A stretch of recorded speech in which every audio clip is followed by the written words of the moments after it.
Protests have erupted across Iran, challenging the country's leadership and drawing global attention. What began as demonstrations over economic hardship has quickly spread from major cities to small towns, signaling widespread public discontent. Iran's supreme leader, Ayatollah Ali Khamenei, blames the unrest on foreign interference, specifically pointing to the United States and former President Trump. The government's narrative aims to unify the country against an external enemy.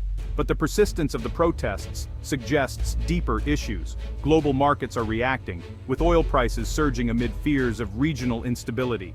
The rapid spread of protests highlights the power of modern communication, even under strict state controls.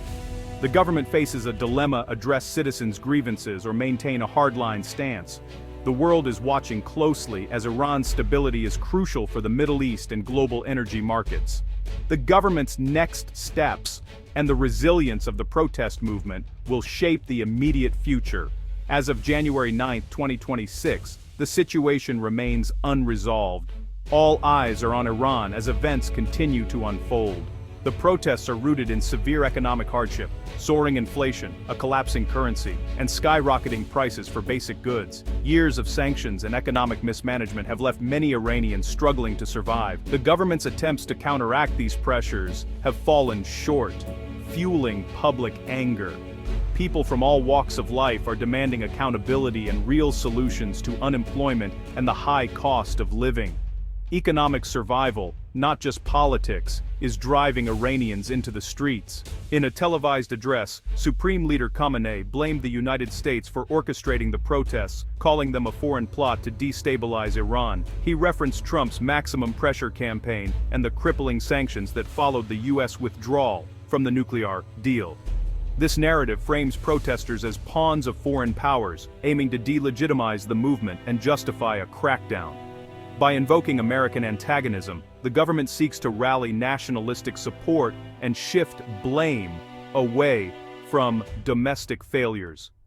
The official stance signals a hardline approach. The unrest is seen as a security threat, not a call for reform. This sets the stage for a forceful response, with protesters labeled as collaborators with foreign adversaries. The government's rhetoric leaves little room for negotiation.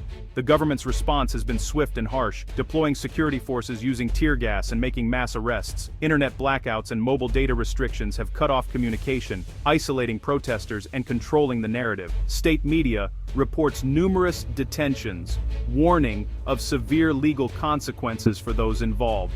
The message is clear: dissent will not be tolerated. This crackdown may suppress protests for now, but risks fueling deeper anger and driving dissent underground. The long-term impact of these repressive measures remains uncertain.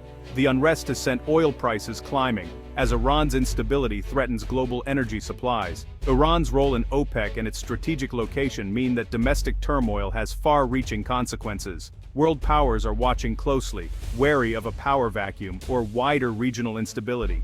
Most governments urge restraint, but avoid direct involvement.